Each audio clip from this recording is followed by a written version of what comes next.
Assalamualaikum warahmatullahi wabarakatuh.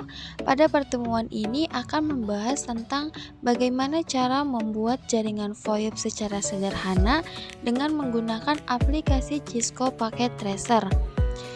Mari kita mulai saja ke tutorialnya. Pertama yang kita butuhkan adalah satu buah router dengan tipe 2811 dan satu buah switch dengan tipe 2950/24. Kemudian kita tambahkan 3 buah IP pon. Lalu kita juga membutuhkan yang namanya kabel strike untuk menghubungkan semua komponen yang kita gunakan.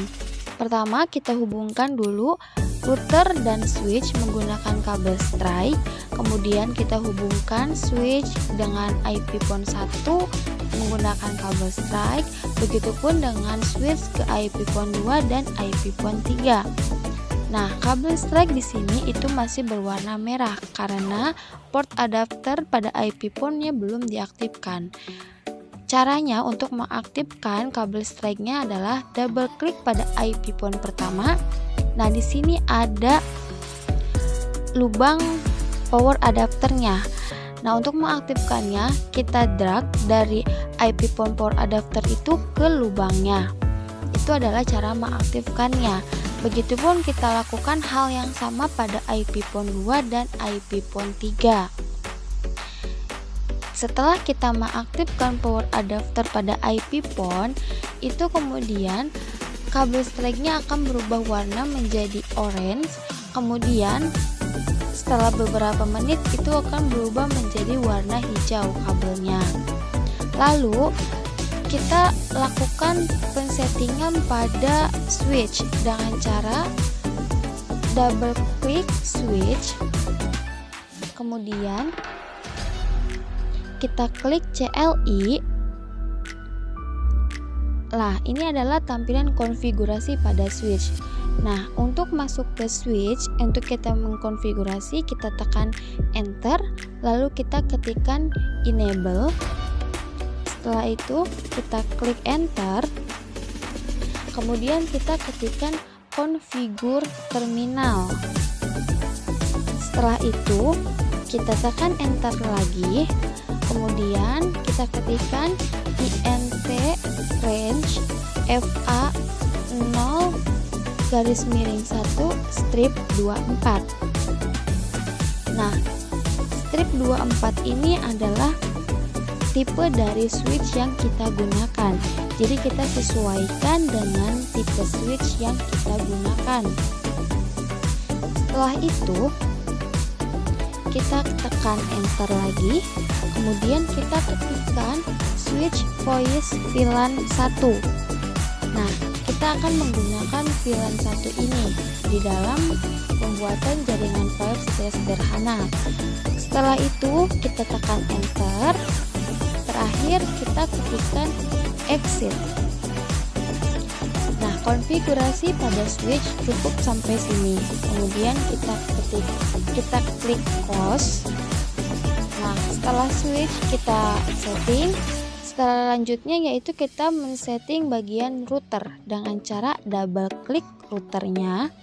Kemudian kita klik CLI. Nah, ini adalah tampilan konfigurasi pada router.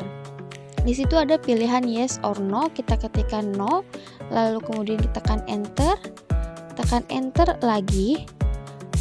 Setelah itu masuk pada konfigurasi routernya.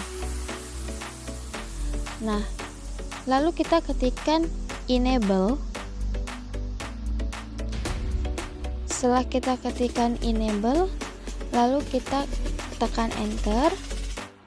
Kemudian kita ketikkan configure terminal. Kemudian kita tekan enter lagi. Setelah itu kita ketikkan IP DHCP pool voice.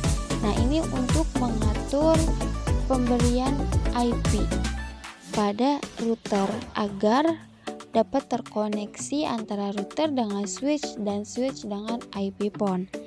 Setelah itu masuk ke konfigurasi DHCP config. Nah, di situ kita ketikkan network 192.168.1.0. Itu adalah IP-nya. Kemudian jangan lupa kita ketikkan subnet masknya dengan 255.255.255.0. Itu adalah subnet masknya. Nah, kemudian kita tekan enter, lalu kita ketikkan default strip router, masukkan IP yang tadi kita buat, yaitu 192.168.1.1.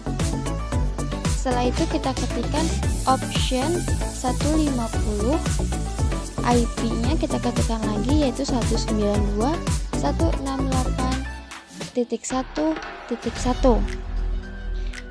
Nah, konfigurasinya untuk DHCP config yang terakhir adalah ketikkan exit. Kemudian tekan enter. Nah, kita itu cukup sampai situ saja. Kemudian kita konfigurasi routernya, yaitu dengan ketikkan IP DHCP exclude strip address, masukkan IP-nya yaitu 192.168.1.1.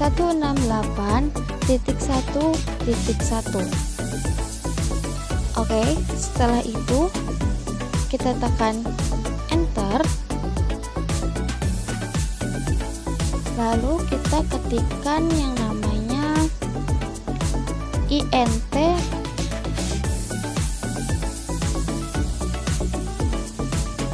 fast ethernet 0 garis miring 0. Nah, fast ethernet 0 garis miring 0 ini adalah nama dari si router yang sudah terhubung dengan menggunakan kabel strike. Jadi dia bernama fast ethernet 0 garis miring 0. Kemudian tekan enter, lalu kita ketikkan IP add 192.168.1.1. Kemudian kita ketikkan subnet masknya yaitu 255.255.255.0. Setelah itu kita ketikkan no shutdown. Tekan enter lagi, kemudian kita ketikkan exit. Nah, sudah ketikkan exit, kita klik enter lagi. Nah, itu masuk ke dalam konfigurasi IP. Nah, terus kita balik lagi ke router config. Jadi yang konfigurasi IP cukup sampai situ, yang konfigurasi DHCP config juga cukup sampai situ saja. Selanjutnya itu kita ketikkan teleponi strip service. Nah, itu akan masuk ke router config telepon. Nah, kita ketikkan max strip iPhone 3. Nah, karena kita menggunakan IP phone-nya 3 buah, jadi kita tulisnya max iPhone-nya adalah 3. Kemudian enter, lalu kita ketikkan max strip DN-nya juga 3. Kemudian klik enter, lalu kita ketikkan IP source strip address 192.168.1.1 port 2000. Kemudian tekan enter, lalu kita ketikkan auto SG 1 to 3. Ini adalah dari IP phone 1 sampai dengan IP phone 3. Oke, setelah itu kita masuk ke pemberian nomor pada IP phone.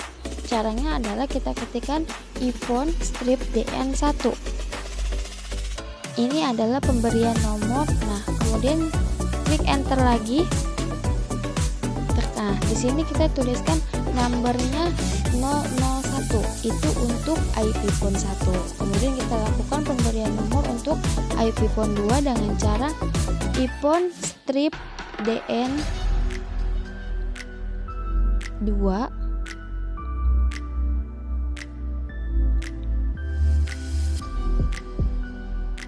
Nah, di sini ada tulisan phone has registered. Nah, berarti nomor telepon yang 001 pada IP phone 1 itu sudah terregistrasi. Kemudian kita lakukan pada IP phone 2. Caranya pun sama, kita ketikkan iPhone DN2, tunggu beberapa detik. Nah, terus kita masukkan nomornya adalah 002. Kita tunggu lagi beberapa detik sampai ada tulisan phone has registered. Nah, itu artinya kalau sudah muncul seperti ini berarti nomor pada IP phone 2 pun sudah terregistrasi. Nah, terakhir kita pemberian nomor untuk IP phone 3. Caranya pun sama, yaitu dengan mengetikkan iPhone strip DN3, lalu masukkan nomornya yaitu nomor 003. Tunggu beberapa detik sampai ada pemberitahuan bahwa nomornya sudah terregistrasi.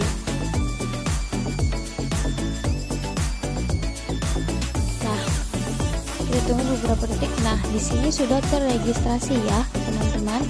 Di sini adalah phone has registered. Nah, berarti 3 nomor ini sudah terregistrasi. Nah, otomatis kabel listriknya berubah menjadi warna hijau semua karena semua komponennya sudah saling terhubung satu sama lain. Kita masuk cara mengetesnya. Kita double klik pada IP phone 1, terus kita klikkan GUI. Nah, ini adalah tampilan IP phone-nya. Kemudian kita buka juga pada double klik juga pada IP phone yang kedua, biar kita terlihat antara IP phone 1 dan IP phone 2 itu sudah terkoneksi atau belum, sudah terhubung atau belum. Oke, saya atur dulu biar IP phone 1 dan IP phone 2 itu bisa tampilnya bersamaan. Kita klik misalnya IP phone-nya itu ya, terus kita klik GUI. Nah, di sini saya atur dulu sebentar sampai tampilannya seperti ini. Nah, ini sudah berdampingan, jadi biar terlihat antara IP phone 1 dan IP phone 2 ini terhubung atau tidak. Di sini saya menggunakan IP phone 1 dengan nomor teleponnya adalah 001 dan IP phone 2 dengan nomor telepon 002. Nah, di situ terlihat 001 dan 002. Caranya untuk menelepon dari 001 ke 002, kita buka dulu, kita angkat dulu telepon genggamnya, lalu kita ketikkan 002, itu ada enter number, kita ketikkan 002. Nah, di situ teleponnya IP phone 2 nya dia kedap-kedip kan, itu artinya telepon masuk, kita angkat. Nah, di sini ada tulisan connection. Nah, berarti antara telepon 1 dan telepon 2 itu sudah saling terhubung atau sudah saling terkoneksi satu sama lain. Kita coba sebaliknya dari 002 atau telepon 2 ke telepon pertama. Kita masukkan. Nah, di sini juga sudah kedip-kedip nih telepon yang pertamanya. Nah, sudah connected. Berarti dari telepon 2 ke telepon 1 pun sudah bisa saling bertelepon atau sudah bisa saling berkoneksi gitu. Berarti jaringan VoIP-nya yang kita lakukan itu sudah saling terhubung, sudah saling terkoneksi dan berhasil. Beginilah kurang lebih cara bagaimana membuat jaringan VoIP secara sederhana. Dengan menggunakan 3 buah IP phone saja, itu kita bisa membuatnya secara sederhana dan gampang. Baik, mungkin hanya itu yang bisa saya sampaikan, bisa saya jelaskan pada pertemuan kali ini. Silahkan dicoba dari laptop masing-masing. Cara membuatnya seperti ini. Kurang lebihnya saya mohon maaf. Assalamualaikum warahmatullahi wabarakatuh.